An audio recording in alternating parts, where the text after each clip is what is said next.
Welcome to my corner of the garage. This video is all about this miter station behind me.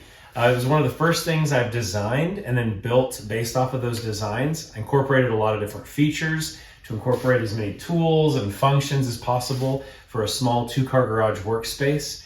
If you've seen previous videos, you'll recognize that this looks nothing like the last videos. I took out my old workbench, I've painted, I've done trim, I've done a lot of different stuff to be able to get my dream workshop space. And this is kind of my dream miter station. So if you're thinking about a future miter station build and want to learn some tips, tricks, or just even some ideas of some of the functions of it, hopefully this is a helpful video. I'll share some of the functions and features first, and then we'll get to the build. So thanks for joining me today.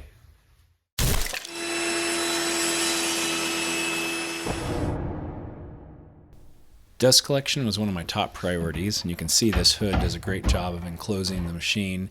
However, it can be opened very easily. They're simply on hinges with some magnet stops. You can move it left and right for miter cuts.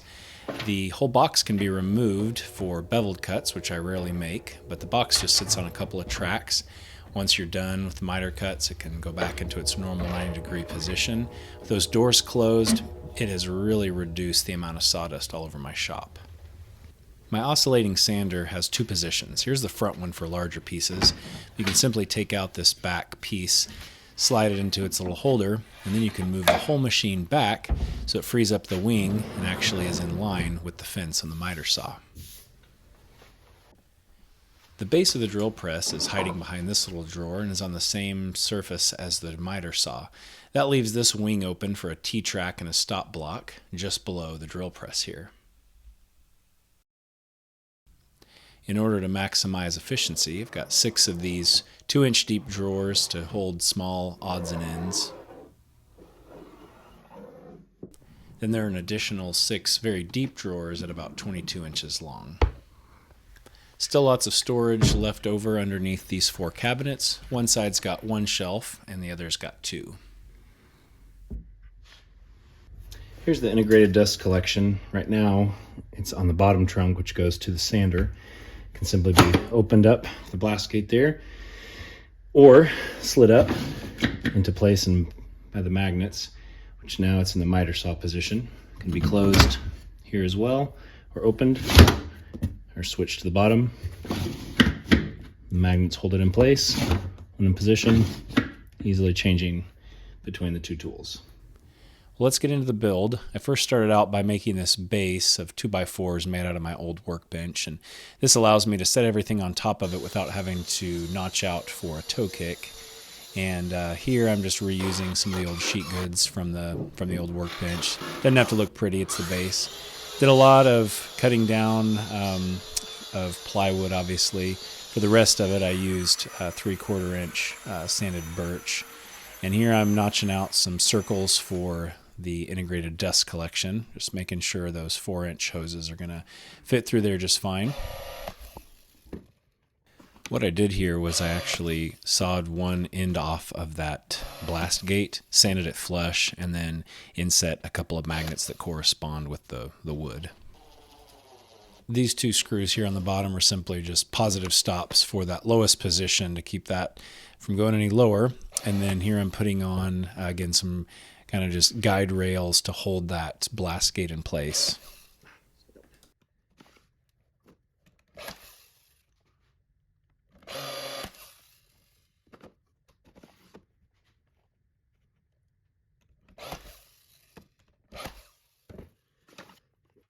It's now time to start assembling the carcass, which is all just attached with pocket hole screws. There's a lot of measuring and making sure things were square just to help further down in the build, nothing to get really skewed and out of whack. Here you can see the side that's going to have the dust collection. Once again, reusing some of my old workbench for the non-visible pieces like this stretcher on the back. I will say being able to design everything beforehand and export a materials list really helped me know actually how much material I needed to buy, and then in the design process I could make some changes if I was wasting materials, but then also accounting for some of my old sheet goods. It really ended up being pretty cost effective in the end.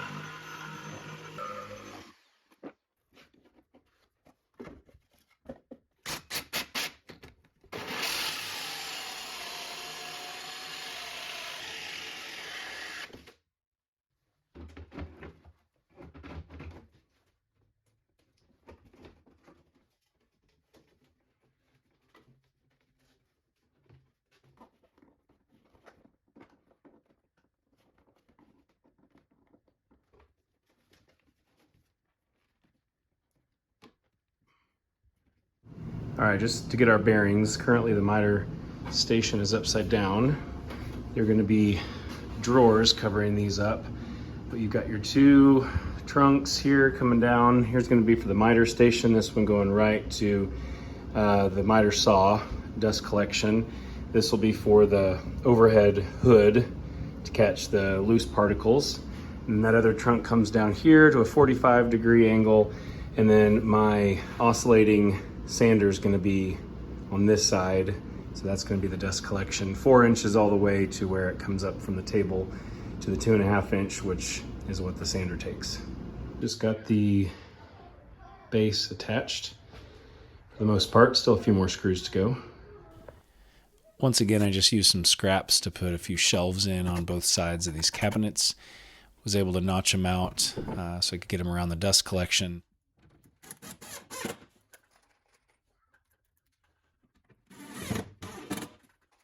I was getting a little sag underneath the miter saw due to its weight, so I put a couple of these supports in on both of the cabinets.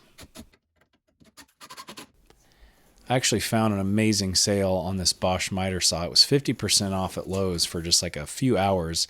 And you see my DeWalt miter saw there in the back, and it was a nice saw, but the rail system on it kept it from being able to really be pushed up against anything. So a miter station like this was really impossible with that saw. This new Bosch with that arm is pretty amazing. So here I am just kind of setting it up, getting it square. All right, here's the dust port. I really want to use a 2.5 inch pipe. So here's a fitting for one of my 2.5 inch ones, but this is more of a standard shop vac, but I figured out if I modified this, I'd be able to get that on there and then put a full 2.5 inch hose on there. So what I'm gonna do is put a little bit of electrical tape around the inside and then probably do some type of zip tie clamp system around here to really hold that on there once I've got a little bit of extra padding and a little bit extra seal.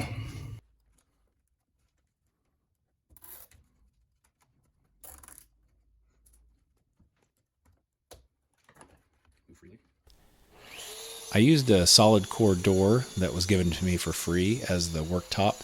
So I'm just cutting the two sides, the two wings down now.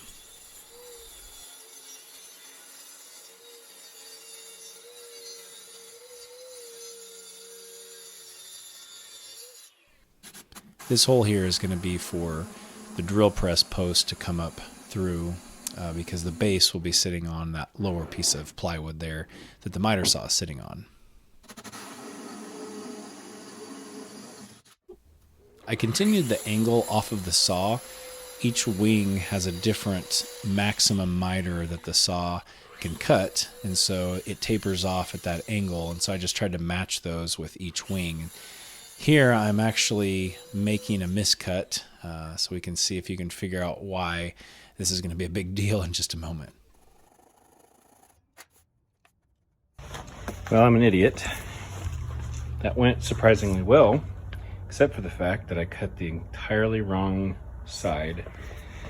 This is the front end of the workbench, so I was going to cut this back section so that these seams would be basically hidden behind the drill press. And now I've cut into my nice, beautiful, flat front.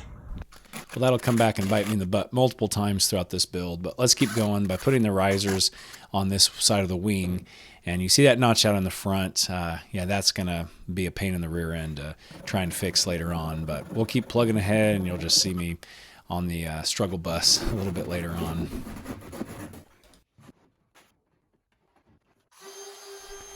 Here I'm routing out some grooves for the T-tracks that'll go on each of the wings. That'll allow me to put a stop block in, make repeatable cuts. And this was pretty easy as long as you make a couple passes to get your right width and also a couple of passes to get to your final depth.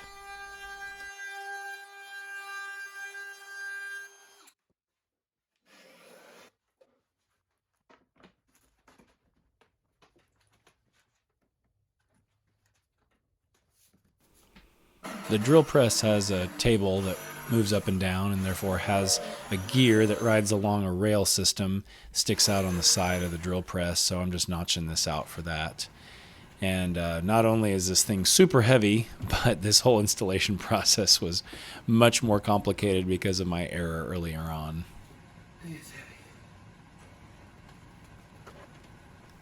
Instead of simply sliding this wing onto the base and going around the drill press as originally designed, I'm obviously having to go back behind it now, which just makes things 10 times harder.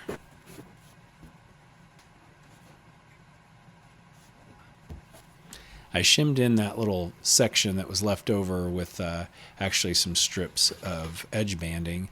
So I was able to basically make it flush, and then I screwed that up underneath there. So I have a flat worktop, but it's kind of an eyesore, and it made things a lot trickier to install. I'm sure I'll eventually replace this vise, but it works for now, and I don't often need one, but man, when you need one, it's so great to have it installed on a solid workbench.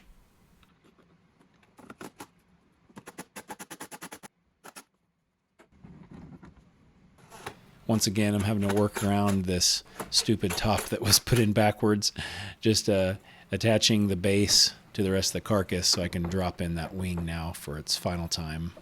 And then I will attach it underneath with some screws. I'm not going to use any glue here in case I need to disassemble this in the future to move it or to change out the drill press, anything like that.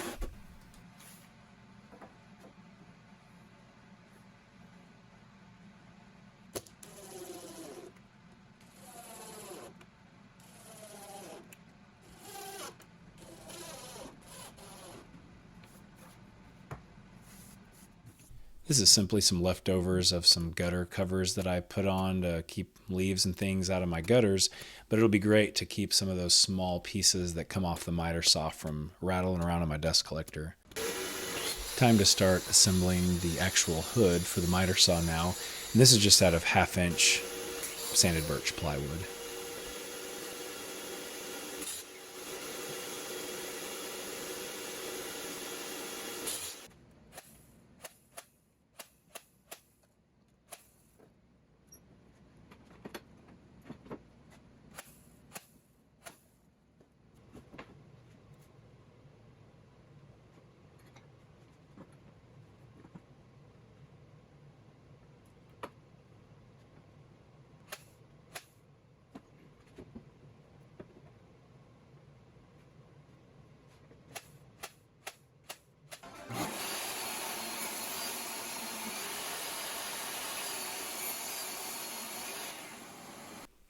Here I'm making some tracks for the hood itself to sit in. Part of this was I needed a little more clearance at the top to get my hand on the handle, and I didn't want to cut down more plywood, but this actually worked really well so I could secure this track to the worktop, and then that way every time I put the box back on, it sat exactly where it needed to go, and this worked out really well. Because the box itself was made out of 1/2-inch plywood and the back was only 1/4-inch, it really kind of wanted to flex a little bit, and it was hard to get positioned exactly right every time you put it on. So these tracks kept it really true and in place, and was very important once I put the swinging doors on. So here I'm just edge banding things to make it look a little nicer, trimming it up, sanding it up, and now I can start the super arduous and very long process of notching out what these doors were going to look like. Now, instead of wasting a bunch of material, I started out with some cardboard and just would move the saw back and forth till I could get clearance, and then here I am transferring that exact cutout onto my final piece, knowing that that will actually fit perfectly around the saw.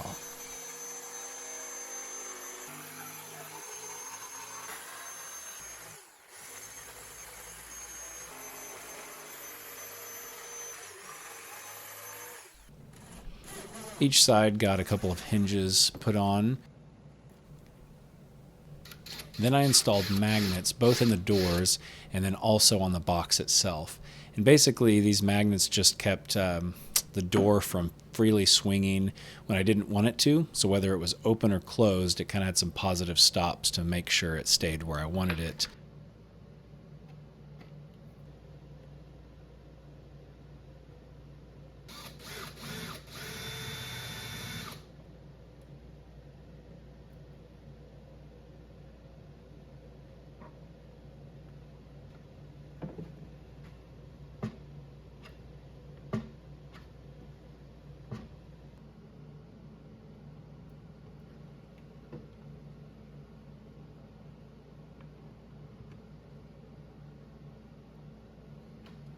This is probably one of the biggest tips I can recommend on a miter saw, especially for fine woodworking, is these adhesive tape measures that just stick to your tool itself.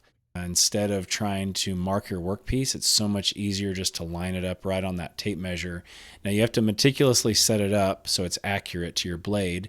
Then you can also, I taped it along the wing itself on those T-tracks, and then I installed a right to left tape measure to the left side.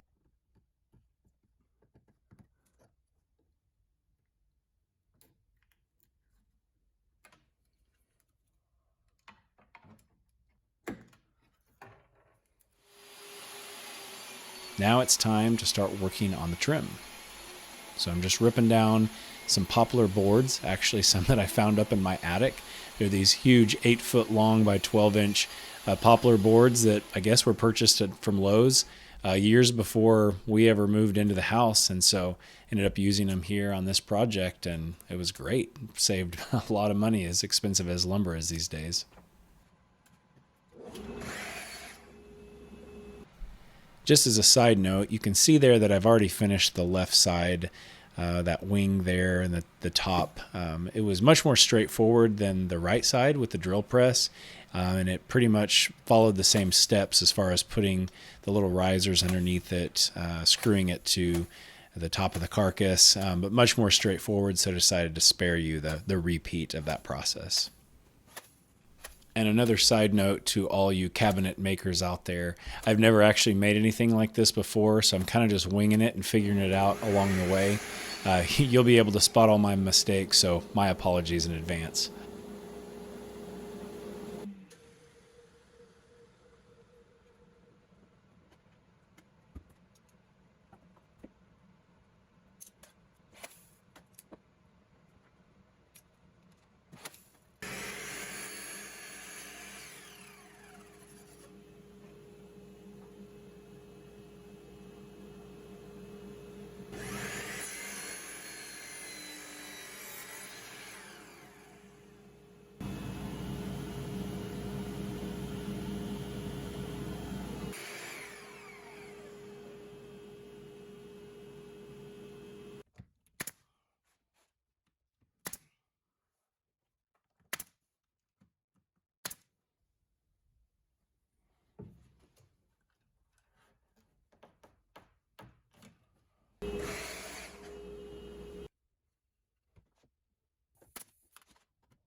Oh look, it's my glaring mistake from earlier coming back to bite me in the butt. Here I'm having to individually cut these little pieces of trim and glue and brad nail those to the worktop itself so that I can disassemble it in the future again. And then it's just a matter of covering up all my mistakes and brad nail holes with some wood filler.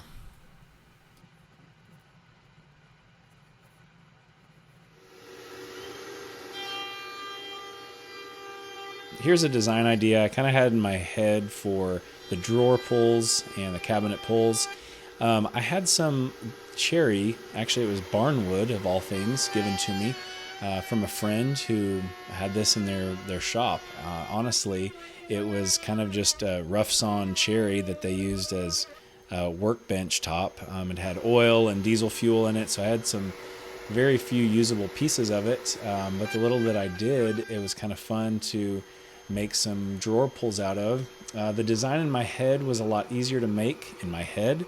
In hindsight, this probably was way overdoing it as far as, again, way too many steps probably just for some drawer pulls. I really like how they turned out, but as far as some of my future shop furniture, I don't know unless I can think of a much quicker way to make these with fewer steps. I don't know if I'll use this design again in the future. Obviously a lot of passes with the router. Headed over to the table saw next. So again, I don't know if I'd necessarily recommend this method, but it sure looked cool in the end.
Again, the idea of this cherry on the top of these drawers and cabinets is to have a hardwood top where they're going to get the most abuse. I did just use iron-on edge banding on the sides of these cabinet doors and drawers, but the cherry, both for aesthetics and again just practically speaking, should give the tops of those some nice good protection, because those are going to be the most exposed to me bumping stuff into them, and so hopefully that will give some nice protection.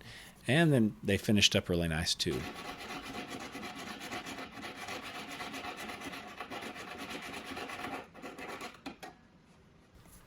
I used a water-based polyurethane on this whole project, so you'll see me put and finish on lots of parts of it, so just know that everything is just a water-based poly. I really like using it. It's easy to clean up after. It doesn't yellow the wood. I really like the birch and the poplar having that kind of nice light look. And then here I am putting some hinges again. Found these from our previous owners of this house, so didn't have to buy hardware for this, which was nice.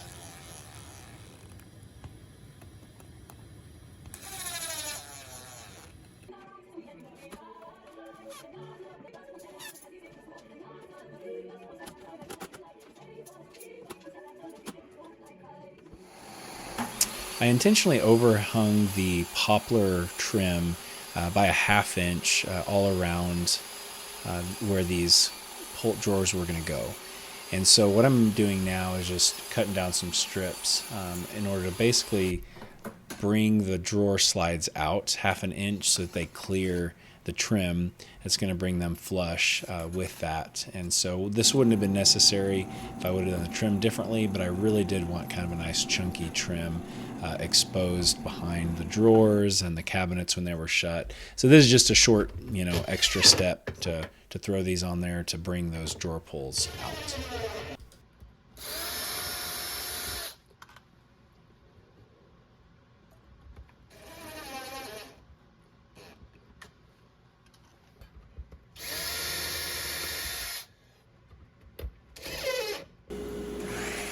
This will finish up the trim. These are the last few stretchers that are going to go between the drawers, and then I'll be completely done with trimming it out.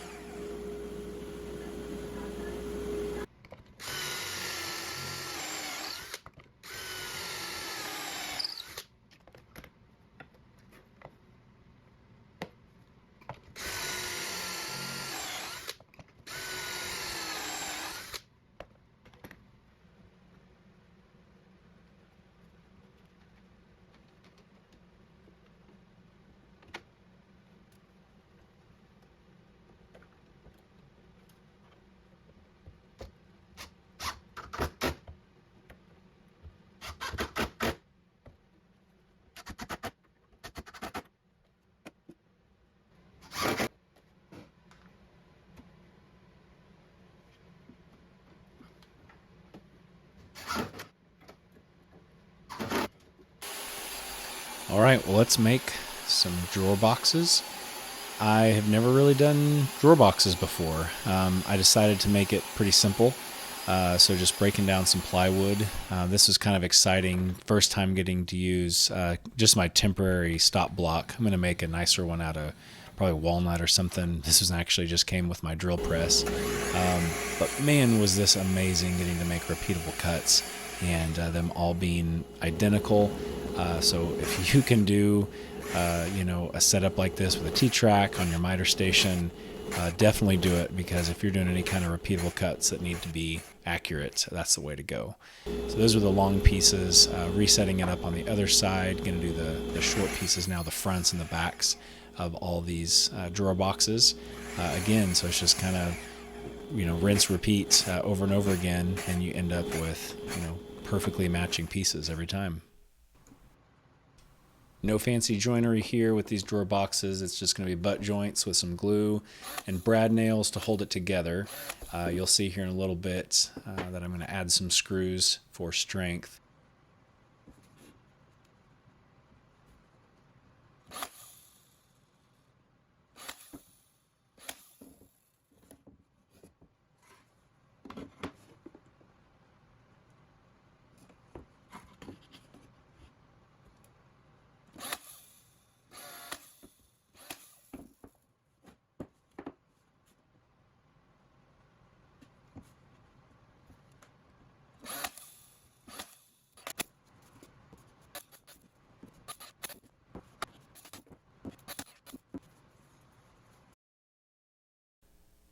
Can't stress enough that the bottom piece of these drawer boxes have got to be square, or else they'll pull everything out of square. But if you've got them square, then everything goes together really nicely.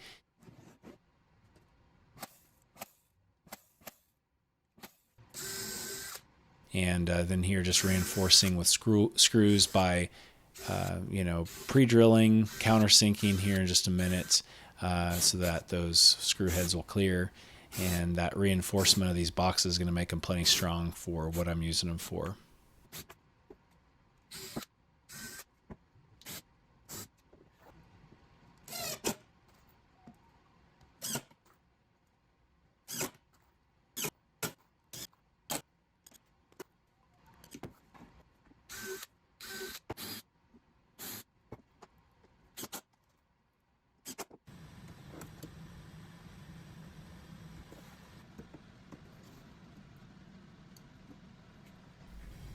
Shout out to my friend Bill.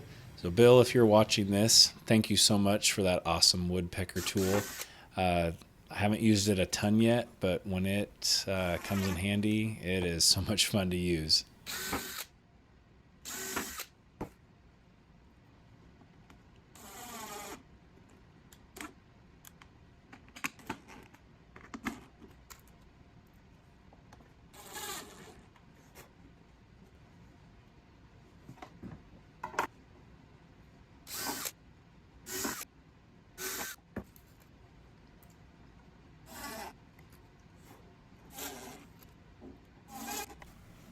I almost went with just some simple, wooden drawer slides, but I'm so glad I went with these legit ones. It really took this whole project up a notch, being able to have these really nicely gliding drawers in this setup.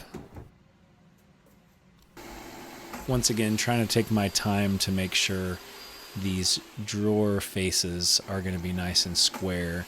I'm going to try and get a 1/2 inch reveal around everything, and so I want to make sure they're as square as possible so that I don't have any weird wonky gaps or anything out of alignment when I go to put the faces on. And so here I have already edge banded the sides of these drawer faces, and now I'm putting on the cherry drawer pulls.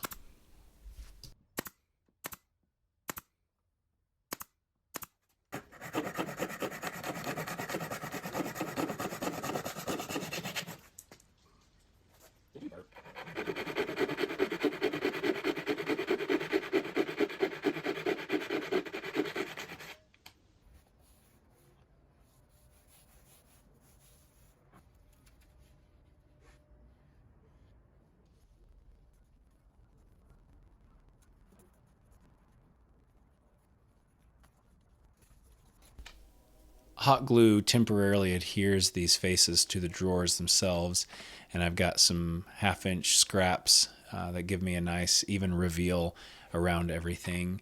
And then once that hot glue sets up, I can move to the next one, and then here in just a moment I'll reinforce everything with screws.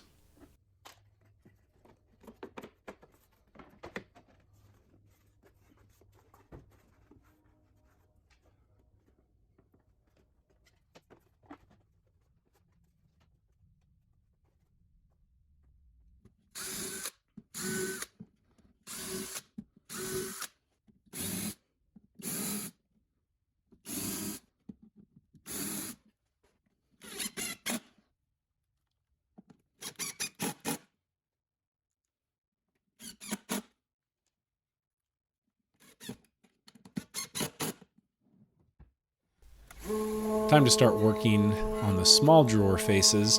I had a little bit of cherry left over, had some screw holes and things in it, but since I didn't have a lot, I went ahead and milled this block down into the rough dimensions of what some of those drawer faces would be. And since I was just going to really use it more as a veneer, I didn't need very thick pieces. So I took it over to the bandsaw, and here I'm just resawing this block into basically as thin of pieces as I could get in order to put those on the drawer faces themselves.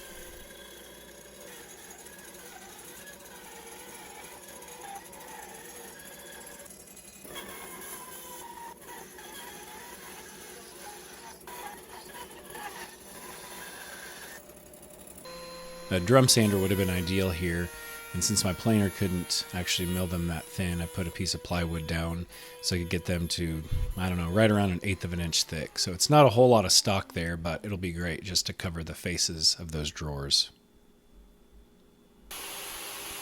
Now I'm cutting down the pieces for the small drawer boxes, basically. They're about 2 inches deep, so pretty thin strips, and I'll use these for the sides, the fronts, and the back.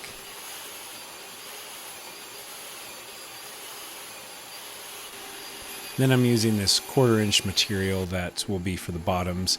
Slides nice and easy, cuts super easy. It's not great for bigger drawer boxes, but since there won't be much weight in these little tiny ones, it was ideal.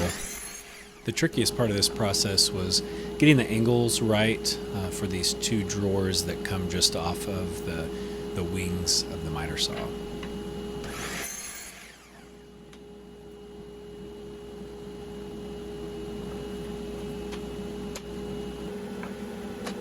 Once again, I'm just going to be gluing and brad nailing these drawers into place, not even reinforcing with screws. That glue is going to hold it just fine. Basically, these brads will just clamp it together in the meantime.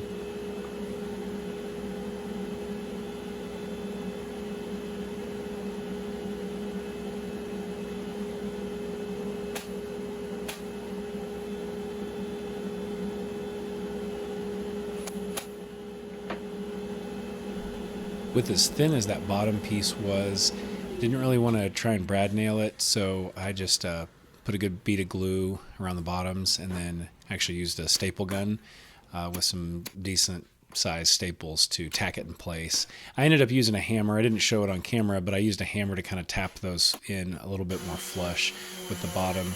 And because these were just friction fit, some of them stuck a little bit, so I tried to do a good bit of sanding to make these slide and out really good. The more rectangular drawer boxes were much more straightforward.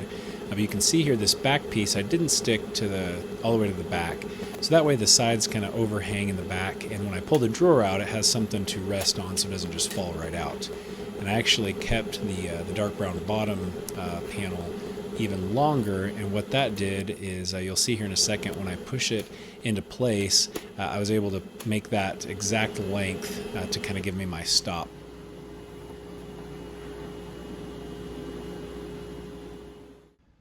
For the fronts, I'm putting on that cherry veneer face.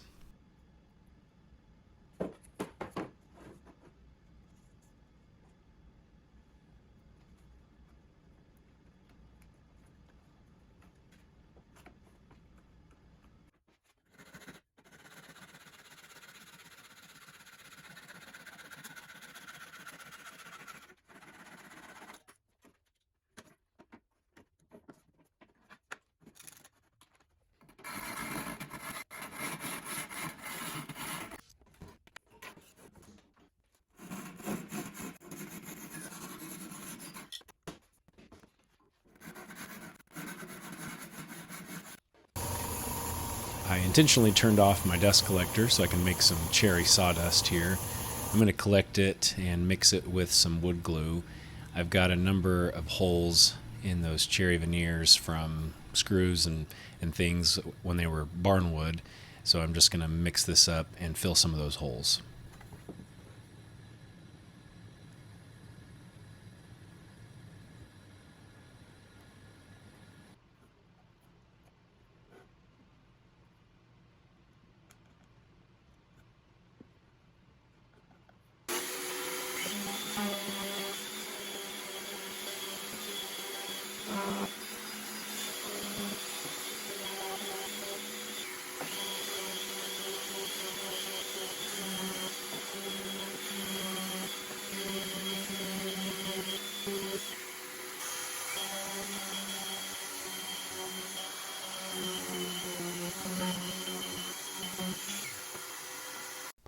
Once again, I'm just using that Minwax water-based polyurethane to put a couple of layers on these cherry drawer faces. You can see the dots on there where those holes were. With the wood glue, it darkens that up a little bit more, but it kind of just looks like knots and things. Again, it doesn't have to look perfect.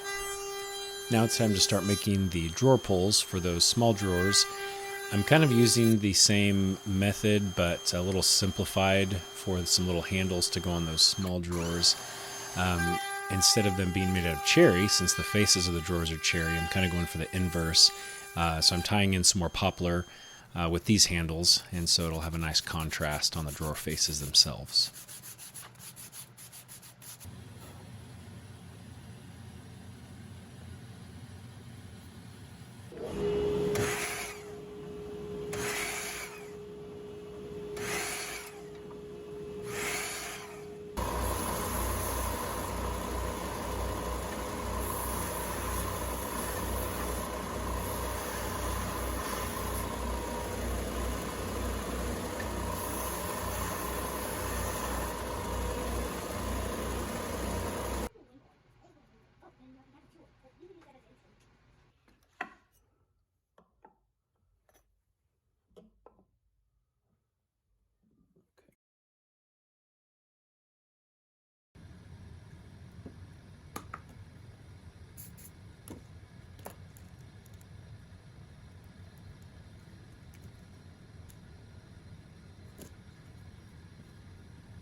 All right, now that we've got all the finish applied, it's just a matter of reassembling everything.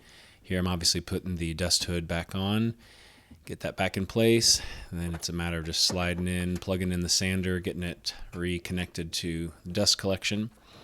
Got all the drawers to put back in, and then I took a few beauty shots so you can kind of enjoy the finished product.